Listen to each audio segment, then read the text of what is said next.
Good afternoon.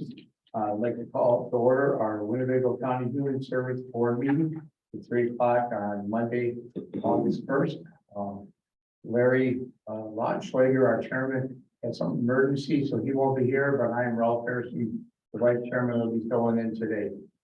Just wanted to make a note, we are in Neenah today, but every other month it goes from Oshkosh to Neenah, just so people on line might know that and didn't know that before. A lot of people didn't know exactly where, so just wanted, and we do have a quorum, right? I think we have quorums, we're all set there. So this is where we have our public comments agenda. Is there anybody in the room that'd like to make comments? Seeing that there isn't anybody, I'll ask one more time. Anyone else? Is there anybody online that are on Zoom that would like to make some comments? Anybody on Zoom? It's like Morris. Oh, yeah, okay, I can't see them. Morris? Oh, Thank you. Good afternoon.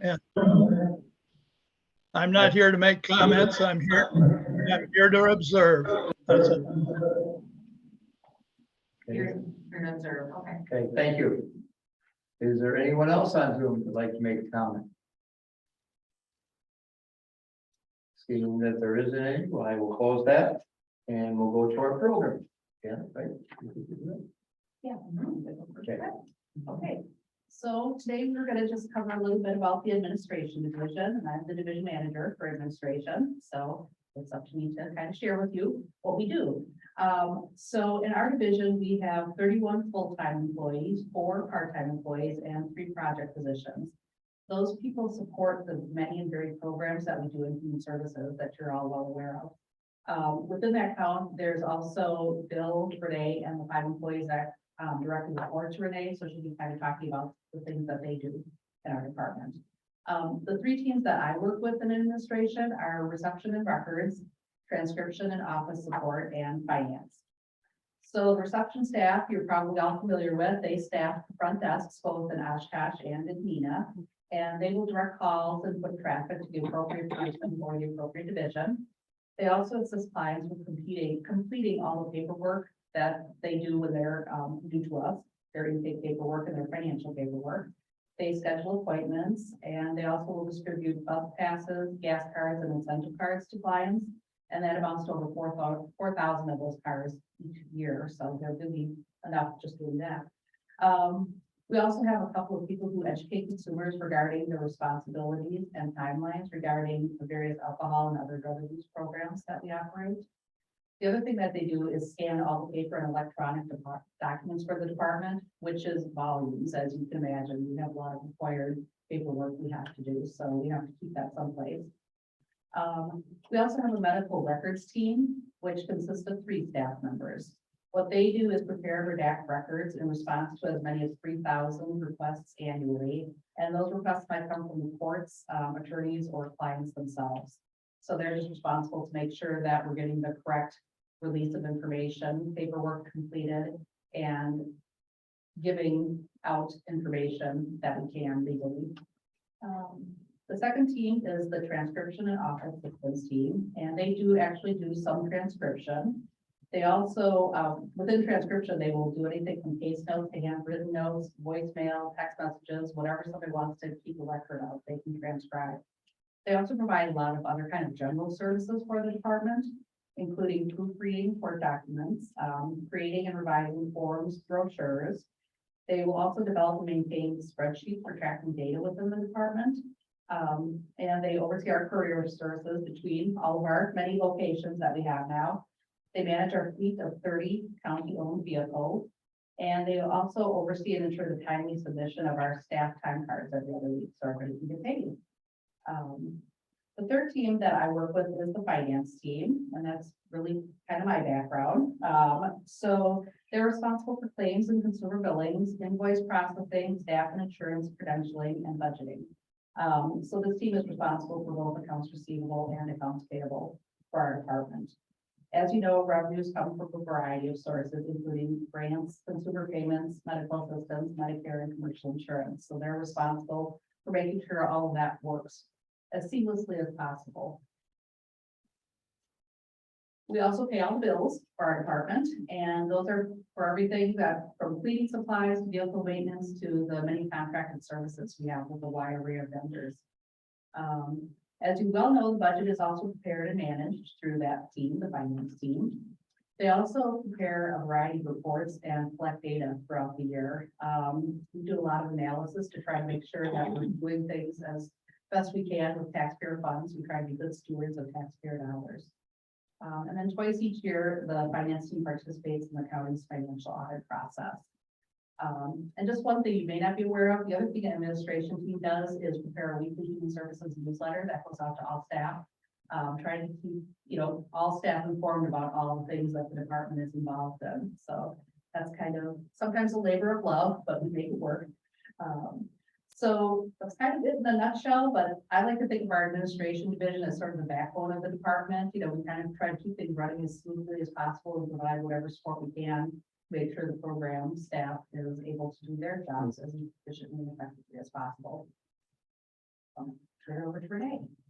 So I have a small piece of the admin division, which includes 4 administrative associate staff. And like, for example, Nancy is one of them, Pam, who you know, is another one, and there's two others.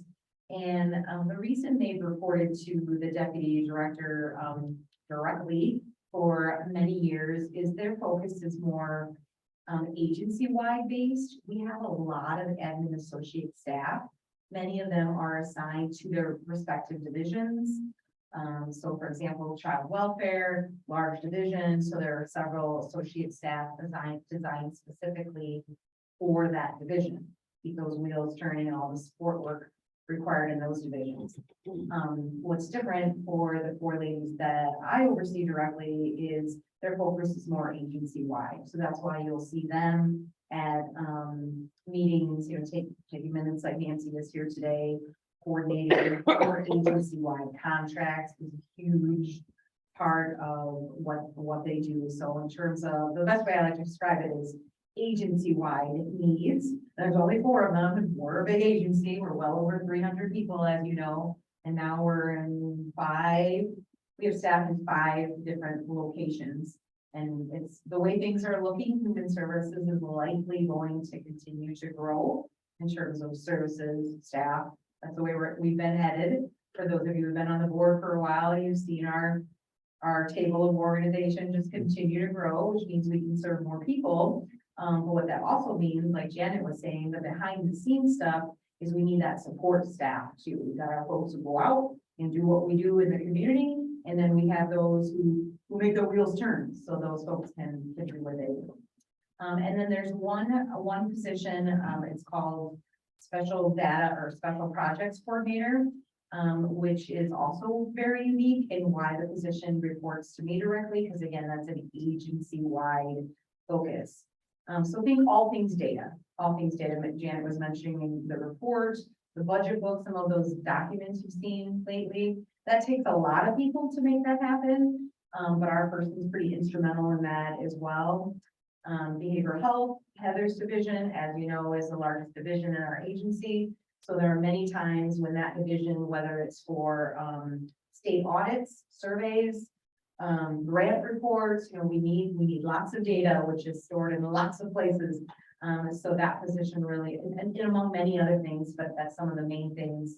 The position, again, helps the whole agency do what it needs to do with data and our many systems that we have. I will say to you, the boredom of trying to the test of trying to rattle them all off. So Janet has this, the overall oversight of the division. And when some of you those of you who were around may remember when Mary was here, she had the whole thing. She had the deputy director role and did Janet's role with oversight. We changed it again. We used to be set up this way years ago, changed it back. Who knows, what we'll continue to do moving forward. But Bill's very involved with all of the divisions. You don't hear much about admin, you usually hear from the divisions in terms of services. Here's who we serve, here's what we do, here's how we do it. You don't hear much about admin, so the best way to think of us is behind the scenes, making things happen. Any questions for either of us? All right, thanks. Has anything there? No. Oh. Okay, now we're gonna go on to 3, which is approve the minutes from June 6, 2022 and June 29th, Human Service Board meeting and heard. Sorry, No, right? That, I'll move that we approve them. okay. I'll second. All in favor? Say aye. Hi. And the next number 4 would be to accept the minutes of the June 13, 2022 ADRC committee meetings. I move to accept the ADRC committee meetings. I'll second that. Okay, all in favor? Say aye. Hi. All opposed? Passed. Now, this is just next. Oh, okay. So, our usual inpatient and institutional review, page 1, top of page 1 is Child Welfare Division, Juvenile Corrections. We've had for over 4 years, nobody there, and as of last week, or this week, last week, we have one young man there who has a lot of needs, mental health wise, and so he was placed at juvenile corrections and was immediately transferred to Mendota Mental Health Institute down in Madison to help him with the psychiatric stuff. The reason we did that, we really literally had no other placement options for him anywhere in the country. Therefore, you know, we were able to at least get him some help via Lincoln Hills, who was very supportive. I will say they were very supportive to us, and they understood that we wanted him to be, you know, medically treated, and they immediately transferred him to Mendota. So how it works is we pay the juvenile corrections bill, and then they transfer him to Mendota. We don't pay the additional cost. His sentence at Lincoln Hills can be up to a year, but depending on how well he does, we could get him out earlier. There's a potential for that, but the current rate at Lincoln is $1,178 a day. So it's expensive, but and it's not the best place from a correction standpoint, in my opinion. But right now he's at Mendota Mental Health Institute anyway, so he's getting psychiatric care. Is that the same fee? We go to the Lincoln Hills to do the Mendota or? Yeah, so the only kids that can go to Mendota are kids sentenced through Lincoln Hills because it's a correctional psychiatric setting. So Winnebago Mental Health Institute, which we have in our backyard, is a civil process. It's not a criminal process. So the two institutions are set up. One civil, that's Oshkosh. The other one's criminal, because again, he committed some juvenile crimes. That's why he didn't going to do it. Otherwise, we had no placement for him, and he really needed a placement because he was really had a lot of psychiatric issues as well as having some criminal behavior as well. So anyway, that's why he was there. So that one's going to change. That one's going to go up next month. Let's see, average daily population of 1. And then on the second half, lower part of page 1, Child Welfare Division Residential Care Centers, we have Missy continuing. Missy is not her name, it's our fictitious name given to the person that we have in our RCC. And the update on that is that she is going to be turning 18, and so we are making preparations for her to return to Wisconsin. And once she turns 18, she will most likely need some care through perhaps family care or some other entity like that. So we're going to be making the transition process this year to have her come back. Page 2 is, the top of page 2 is behavioral health division for adults. And you can see that we have a spike upwards in this past month. For a number of reasons. One, the hospitals that we use that take Medicaid are few and far between now for placement. So we have to use either Winnebago or Mendota, which basically we pay every dollar of that stay, which is somewhere in the 15. Well, is it $1,500? It's somewhere. It's $1,259, I think, at Winnebago. And if we have to use Fond du Lac, it's somewhere. Yeah, so about $1,259 a day. The stays are getting a little bit longer. People are having more mental illness that isn't resolving as quickly. And the last issue is that, you know, we have some provider issues that we don't have quite as robust a community-based system right now because of just not being able to, you know, serve them quite the way we need to. So our admissions are going upwards, which is what I predicted would happen actually earlier than this, but I think we're seeing the upward trend. We'll keep an eye on it. Hopefully we can make some adjustments and keep it from continuing upwards, hopefully plateauing and then coming down. But this is the nature of mental illness and the number of admissions is that they can go up and down all year long. And it's really based on how many people appear, you know, on any given day to the system and whether or not we can serve them and keep them in their own homes and get them treatment with the doctor right off the bat, or whether we have to hospitalize them. And often the other reason is that law enforcement is the ultimate kind of decider of who goes to those hospitals. We get some say in that, but we don't have like total veto power over that. So we're kind of at the mercy of a system that isn't really driven by us. We just have to, you know, try to do the best we can to contain costs when they happen. What kind of services are missing or that we don't have that we can take on? So we don't have, you said you can't do as adequately as we needed to do. Well, I think because we've had vacancies in some of our positions, and then that means that, you know, we don't have as robust a system ourselves of being able to monitor the adults, and then also our providers, people in the community that provide services for us, haven't been able to maintain staff. So, so I think staffing is part of it. I think the illnesses are more significant, and this is not just us. We're other counties around us are having the same issue. That, you know, there's more people coming to their attention. I think maybe the attention on mental illness is good in the country.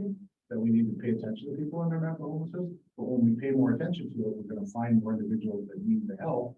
Therefore, some of them are going to need to go to the hospital, and that it kind of increases then the number of people that we're going to end up having to pay for because we're going to pay our costs.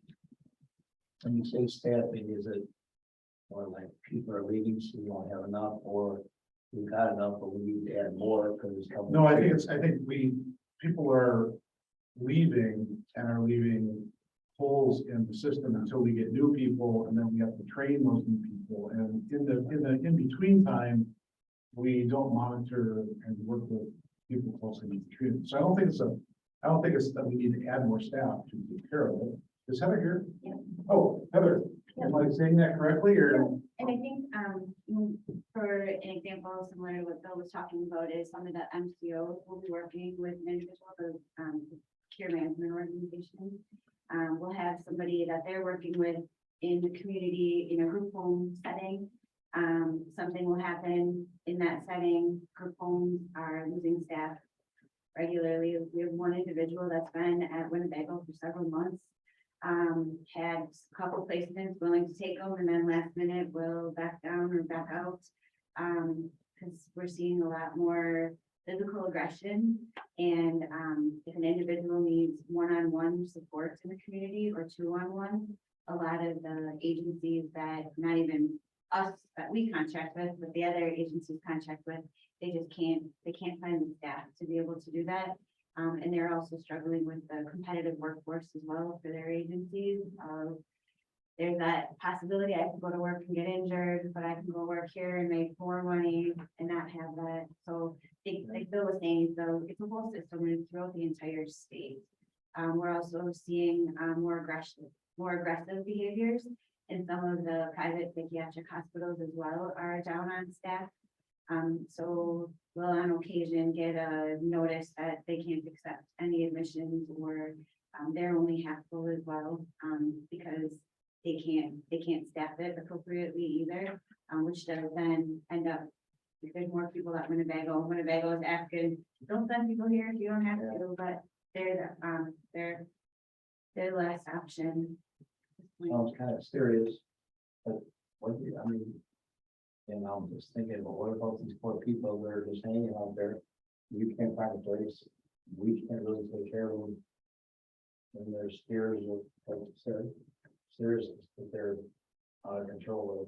Well, Really, we don't know. we have to try to find a place, so we can't just like leave them sleep under that tree. I mean, we have to find them a place.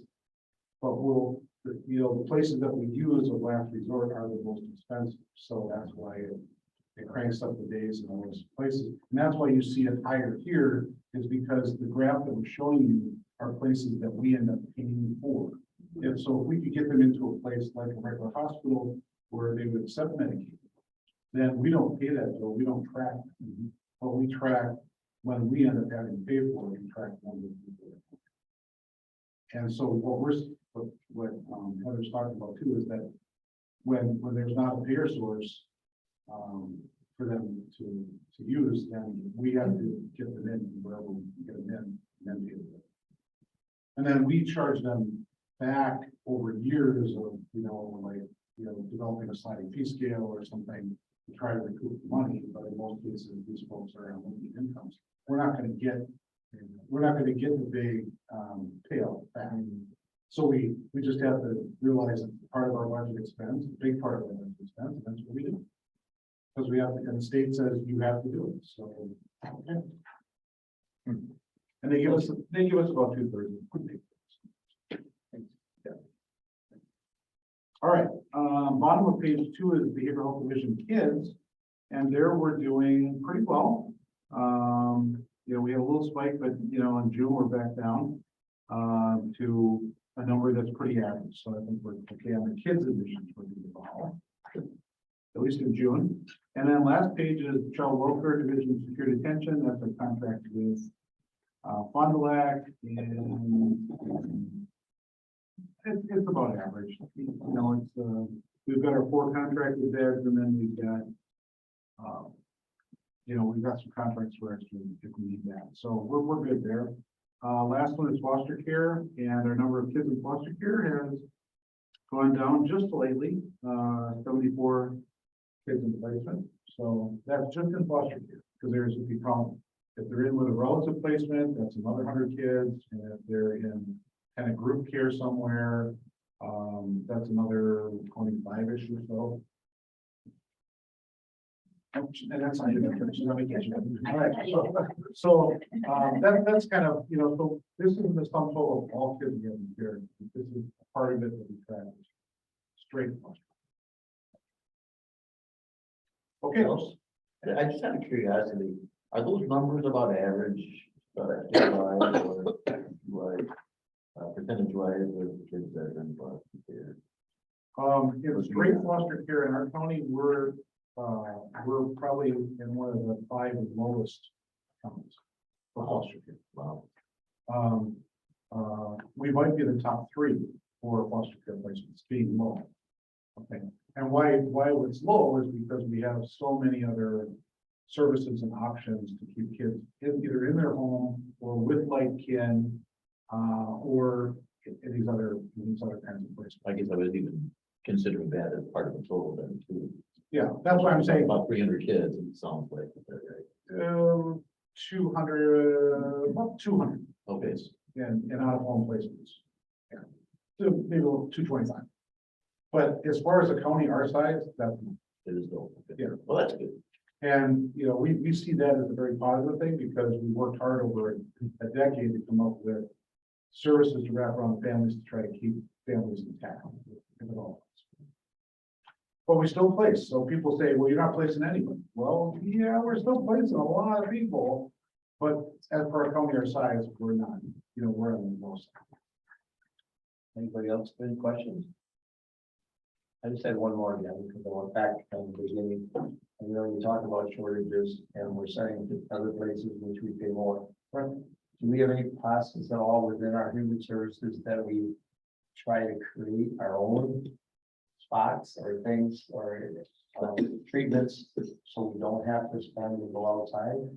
Or do we just kind of have this? Well, so that's a good question. If we created a facility to treat some of these high needs individuals, either adults or kids, the expense of that would be tens of millions of dollars. It's not going to be cheap. It's not a cheap thing. And I don't know that that's the way that human services goes in the state. You don't want to create more buildings and more institutions and more, because what happens is you have needs at 1 month, right? At a certain level, the next month you may be at half of it. The next month you might be up again. You never really know. And if you have a building and staff, you're constantly paying the cost of both of those. Maintaining the building, maintaining the staff. And so I don't think what we're trying to go is to create more like permanent residential structures. I think we want to like make sure that we keep our staff up. And that's so if I'd say anything to all of you is basically, whatever ideas are coming forward about recruitment, retention, monies, bonus monies, people are doing different things around the country to try to keep the workforce to stay put. And as long as we're doing something similar to our surrounding counties, I think we're going to be in a best shape. So I don't think it's really building institutions. These numbers are going to come. I didn't mean like more so that like if you had another division that could take on something. Oh, the higher needs kids? Or something, there's a division that could maybe add another person with some other place that has credibility or someone has information that they could take on. And save us money. I'm just looking at different ways, because from what I see and I hear it over and over again about job shortages, trying to do whatever we can and keep putting out money, and then those people, I was in the carpets for a long time, and somebody would come in and put some money out, and the guy would stay for about a year, and then somebody would offer him some more, and he'd take off, and they were always moving around. But and you see a lot of that, so it's happening in places we're going, it's happening in our places. But we ended up doing is we tried to do things in-house. We created something, or we had some division, so we didn't have to pay someplace else. But again, I'm just kind of looking at smaller ones, not a bigger institution, where we can save money, but still be able to take on and help people. Just wanted to. Yeah, it kind of goes back to me to like, are we staying at least even with surrounding counties that offer a certain set of wages and fringes? If we don't stay at least even with those counties, we're going to lose. There's no question that we lose people can I get paid for what I'm doing right now? Can I get paid $2,000 to $5,000 more if I just drive 20 minutes down the road? Yeah, we're going to lose people for that reason. Down the road, they offer more flexible work schedule where they can work 4 days from home. And that's what they need, we're going to lose them. So I think if we don't even, we're going to have a problem with recruitment and retention. And we're offering more wages than I would say a variety of nonprofit organizations, but we're offering less wages and fringes than some private companies for similar jobs. So the question is, should we as a public entity try to match and compete with the private sector? And I would say in certain ways, some of our jobs are directly competing with the private sector. Mental health therapists, alcohol and drug counselors, general social workers. We're competing with the private market right now. And are they going to beat us every day? Yeah, they're going to beat us every day. So, I mean, the question is, what do we want to do for the workforce? If we want to stop this process of losing people, then I think we have to look.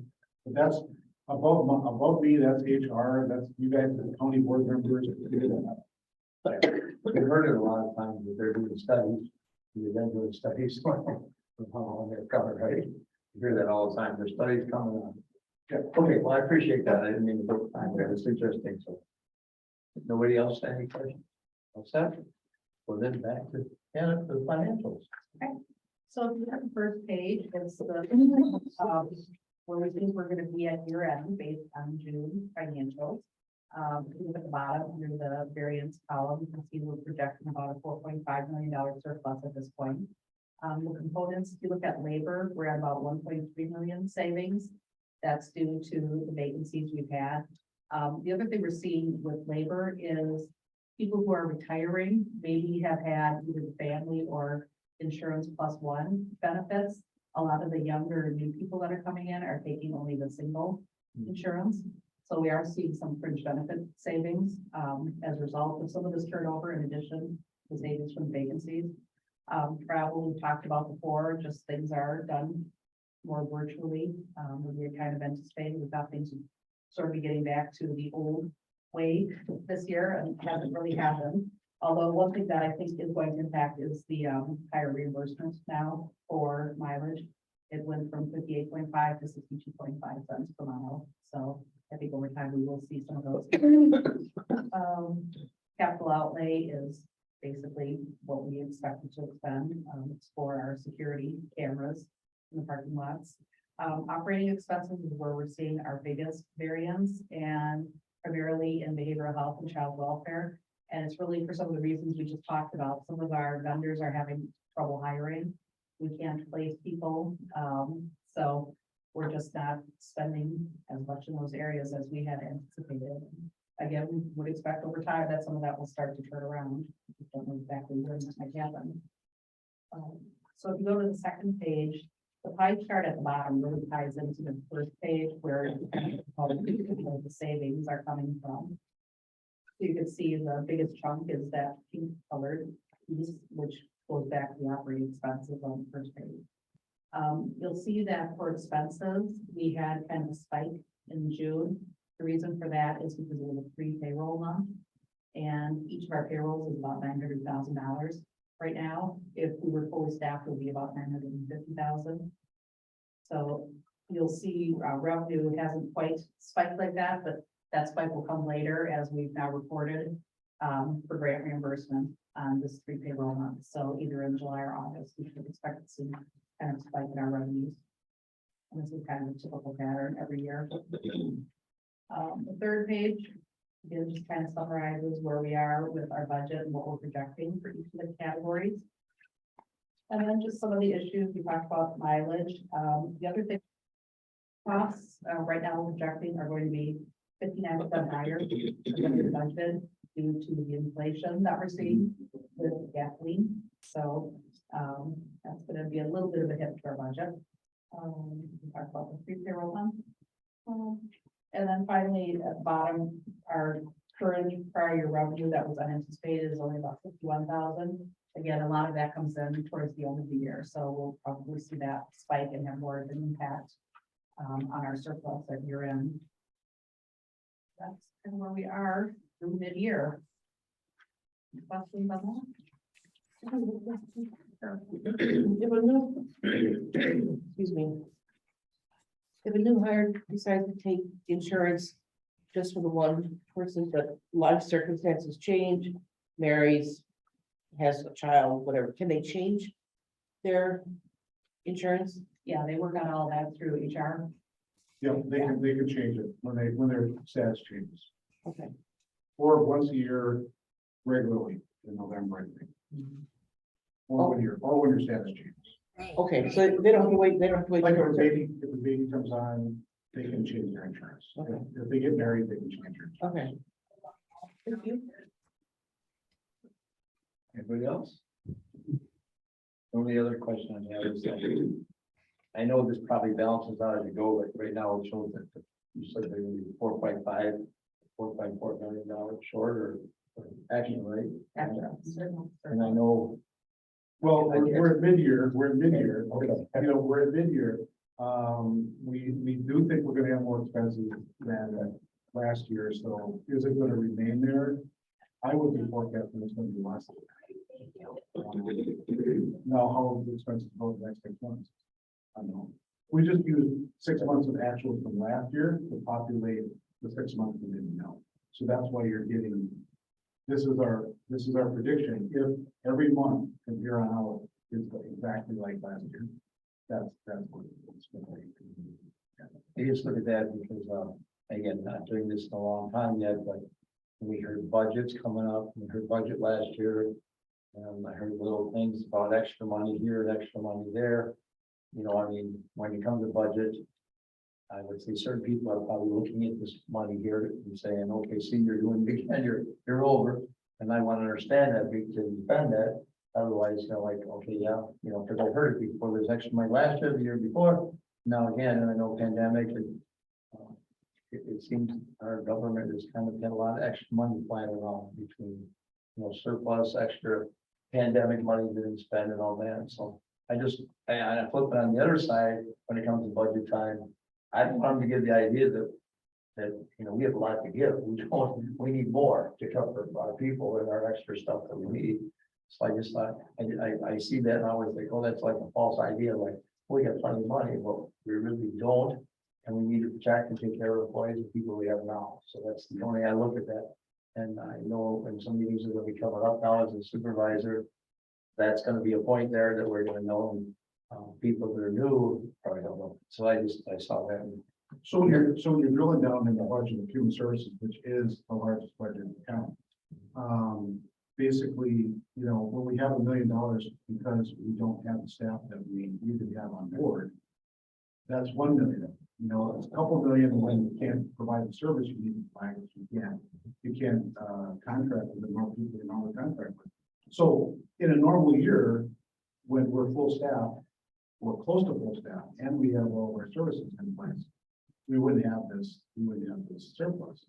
We just have a surplus because we don't spend it on normal things that we would spend it on, not due to our own fault, is that our providers can't provide the people we need, so therefore we don't contract. And we hope and pray that we don't like have all of these lines that we just went over go through the ceiling, because if all of these lines went through the ceiling, then we would be running a deficit. And I think that's the part that, you know, people who are not us don't understand is that, yeah, if we have a surplus of our $48 million budget, it's a big number, it's in the billions, but it's not that we're over budgeting or that we're padding a budget. It's that we really thought we were going to spend that money and we spend it as we spend it. And I don't know. I mean, if we didn't need to spend it, I would say good for Winnebago County, because now there's money that is going back to the general fund that they can use on something else. So, yeah, I wouldn't be recommending, cut our budget. Well, we are going to be cutting our budget for next year by over what the expected budget is going to be. We had to find 1.5 million. So, I mean, eventually we'll have no surplus, but, you know, because as you just got done saying, there's extra money too that comes in from the other sources that we can't necessarily depend on what we know are going to happen. Right now, they're still making decisions in Madison about what other monies they're going to give to the counties. And so we might end up with another gift of another several $100,000 before the end of the year. I just want to make sure that we have the money to the employees that we do, like, that we don't have now. And we're just giving a false idea that money's sitting there, we're not using it, we don't really need it. Well, we do need it, we need these people. And I don't want that to go by the wayside. So, enough said on that. Okay, Deputy Director. I don't have much to say, other than just to tell you some of the things that you've heard mentioned already, like with our vacancies and some of the conversations with human resources. We've given them some suggestions, not that it's up to us. But if you looked at that lately, just out of curiosity, meaning the website with all of the posted vacancies, it's A, very long, and B, it's not like by department or even alphabetical. So some of the conversations, the managers and us have been, relaying to Bill, to relay to, to the director at HR is, we need more for today's population. The younger, they're looking at Indeed and LinkedIn and all the online stuff where you can get a notification on your phone that says new position listed, they might be interested in. Where it feeds, I don't know a lot about that, but it feeds right into it versus, some of us are old enough to remember when you were looking for a job, you went to the newspaper. Yeah, that's not, and you go to people's websites, which is not where we are anymore, and who knows where we'll be in 5 years. So some of our advocacy has been, we need to get with the times and market the way that people are marketing themselves, which is putting their resume out there and waiting for people to contact them. So Bill's trying, meaning he's had recent conversations with, we need this. And if you won't do it, can I be so blunt to say, then we'll get something and, we'll do it for our folks. And with our number of vacancies, as I've heard, that results in other people being overworked and overtaxed with what they're doing. And ultimately that hurts our folks, that hurts our consumers, the bottom line. So we've been working on those types of things. Some of the managers have been looking at their own job descriptions in terms of, do we need to word things a little better? What do we need to change to keep up with the times? It's really been a lot of that kind of stuff lately. Question? Yes, Yeah, I want to add that, if I were asking for anything at budget time, it wouldn't be for our department, other than things that we're already doing. Yes, I would ask for more HR, human resources help. And I've said that, to human resources that they don't have enough people, to get things out timely and to promote the jobs as widely as we need them promoted.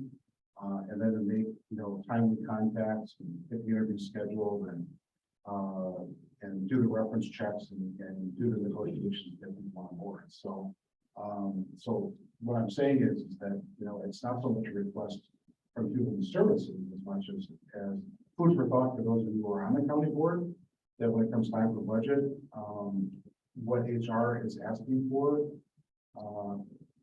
in my opinion, as far as what our needs are, is insufficient. It's not enough.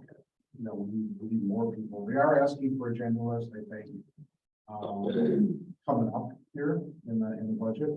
But I would like to see them have more time devoted to not just my department, but all departments. Because we are, the gap between when somebody leaves and somebody starts is 2, maybe 3 months. And then you've got training on top.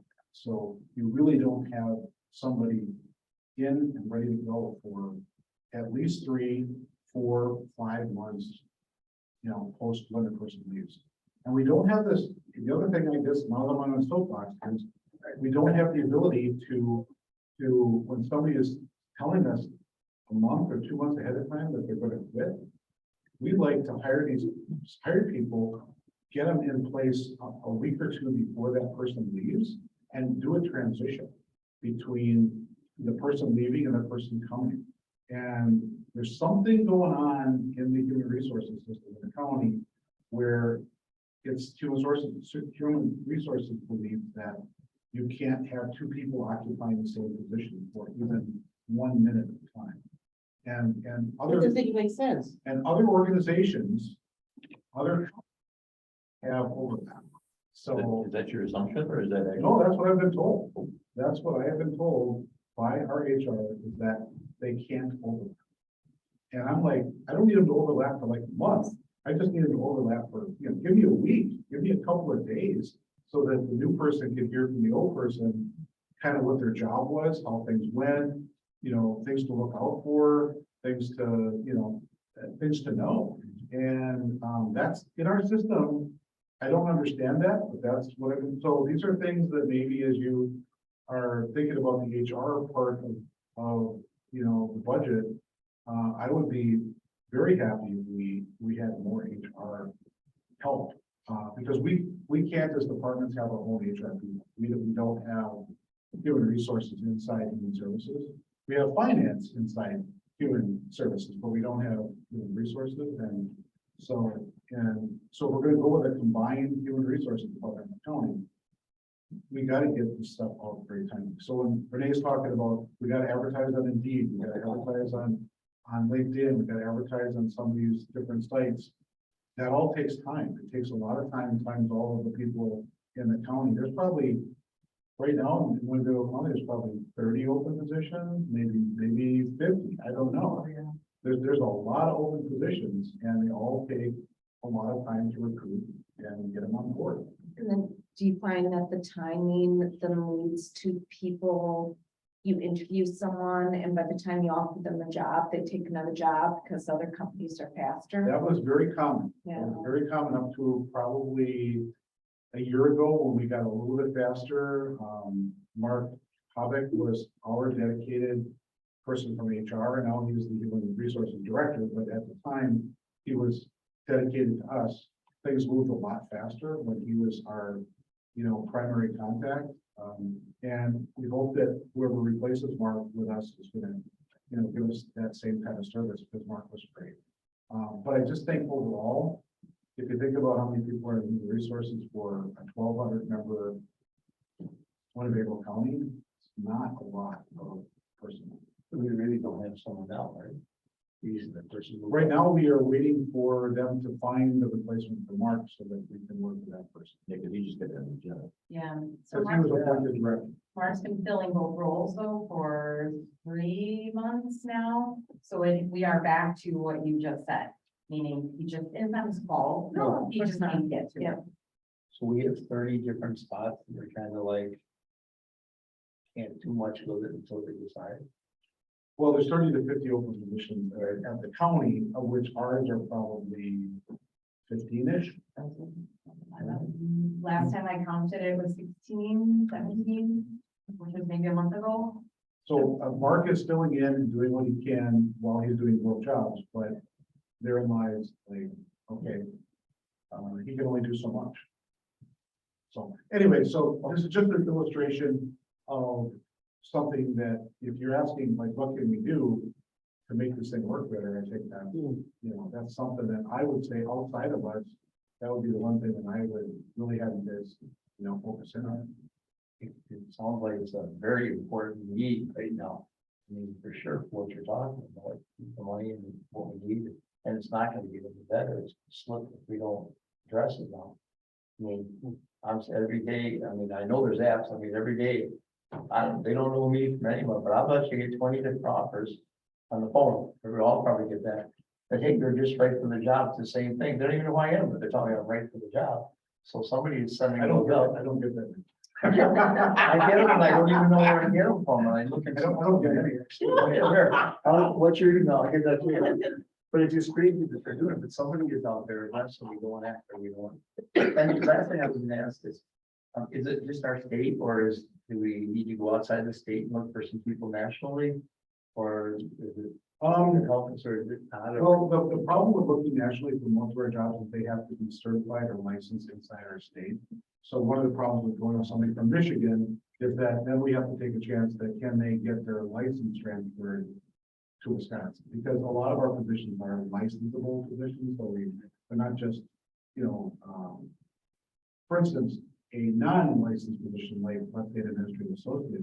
Yeah, we could pick up anybody from pretty much any state, but if they have to be a social worker, a therapist, counselor, case manager, they all have to be licensed in Wisconsin. So, All right, well, Bill, guess what, you're on. yes, I'm on. Okay, so director's report. 2 things I want to report. One, I went to NACO's summer convention for the first time ever in 15 years of being here. And first time ever actually in 35 years of going to the NACO summer convention. Some of you as county board members have gone to NACO, some of you have not gone to NACO yet.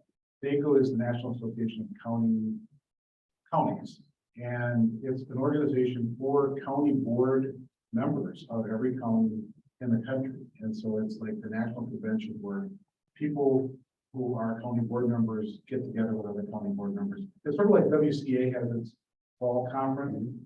It's like NACO is like big summer conference. And it was out in Denver. And the reason I went was for two reasons. One, they spent an entire day looking at the Human Services Department in Colorado, Adams County, Colorado, offered a whole day where they basically brought everybody in for the day on multiple buses, and then they toured them around their large facility, humongous facility. It's almost like the size of Fox River Mall. If you can picture, you know what Fox River Mall looks like, okay? It was the size of Fox River Mall, and it had every human service, plus veterans, plus child support, plus fraud investigation, plus workforce development, plus housing authority. It had everything under its roof. And so as a facility, as a building, it was very impressive. But what I was drilling into was, how do we compare with the services that they offer, as opposed to, like, what does the building look like? Well, clearly, the building, there's no comparison. It's like the Taj Mahal. But in terms of our service array, when I was listening to what they do, I was thinking, we stack up pretty darn well on child welfare. In a lot of ways, our focus on trying to keep families intact is kind of even light years ahead of where they are. They're like still taking a lot of children out, and they're trying to rein that in and trying to do that better. They don't have multiple locations, so they have one great big fantastic facility. But they told us we're starting to look at having multiple sites again, because most of our families have to drive 30 to 45 minutes to get to us. And this is in very crowded Denver suburban area. And so they have to get on an interstate. They have to have a good car. They have to get on an interstate. They have to drive 45 minutes to get to the service. So we have Nina here. We have Oshkosh. We have the crisis center. We've got multiple locations, and we're more mobile. They don't have behavioral health. In Colorado, behavioral health is not part of their human services. They only count on their hospital systems to give and provide them behavioral health. So they're saying we can't get behavioral health support to our kids and their families. So we're light years ahead on behavioral health. Economic support, they have a good system there, but so do we. And behind me is part of a consortium of 9 counties.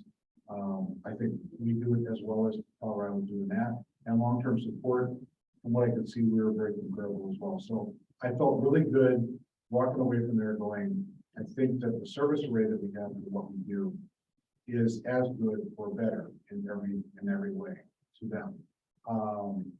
Now, do they have more services under one roof? Yes. You know, that's certainly an advantage to folks going there, because they don't have to go to multiple locations for multiple things. They can get it all done there, even more than we can do. And so the second day I went there, because I am part of the National Association of County Human Services Administrators, and we had a national conference kind of meeting there. And we're all kind of talking about the same issues, which, by the way, we just got done talking about one of the very same issues, which is recruitment and retention, and why we're all having trouble with that, and why our costs are going up. And we're also, so from Pennsylvania, New York, New Jersey, Florida was represented. We were represented, Minnesota, California, Arizona, Nevada. Those were the parts of the country that, and North Carolina. Those are the parts of the country that came together, and we all have the same. It was interesting because I'd sit out in a room like this, and we're all directors, and we all have the same problems. We might call them a word different here or there on what we call what our issues are, but they're all the same issues. So we're in all the same boat with our fellow states, whether it's California or North Carolina or us, we're all experiencing the same. So anyway, so it was a good conference. Appreciate you going to that. And then the last thing I want to mention is that this month, if I get permission from Tom Egan, our county board chair, I'm going to start the process of providing a presentation to the county board on buying the kids shelter care facility from Lutheran Social Services. So That's on Harrison, that's on Harrison. Yeah, just on the one side of the tracks. It's on the east side of the tracks. And so I'm going to I have to start with a presentation to the county board, And then, I will be bringing a resolution to you, next month, to buy the building and then also go to facilities committee.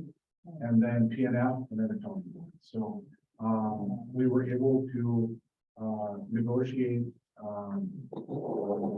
a possible sale price, or likely sale price. And we're gonna move ahead with the commission for that, to purchase. So, if you're at the county board meeting in 3 weeks, you'll get a presentation. It's gonna be hopefully not that long, but it'll have a few, PowerPoint slides, give you a little history of why we have to do shelter care, where that comes from, in the state statute, what we do there, and then, what we have been doing to kind of provide that service up until last November when we had to shut it down. Because LSS was providing the service and we were purchasing the service from them, we were renting from them.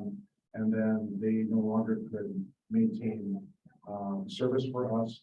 And that's when we went into, well, can we buy the building and then can we run it ourselves? And then we'll have a proposal with money, to the county board to show you like how we plan to pay it back. I think within 20 years, we'll be able to,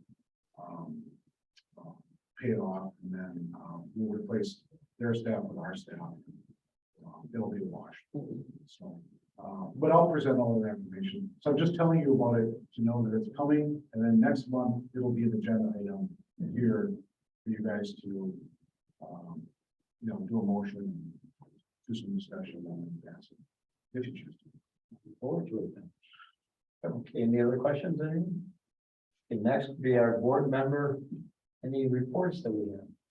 Anybody have any reports they want? No?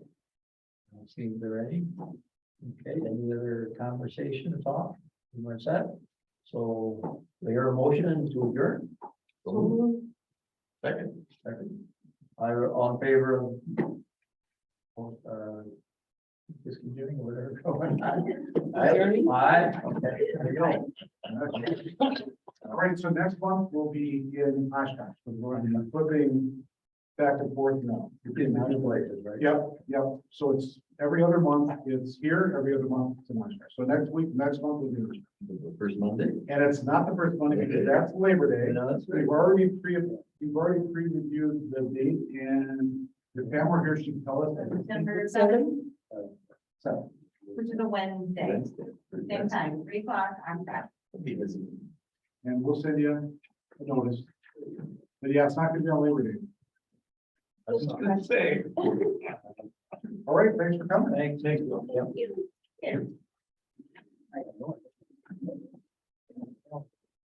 Yeah, so it's September to go, on that. Yeah. And then, there's another one. No, what's the other one? Renee? Oh.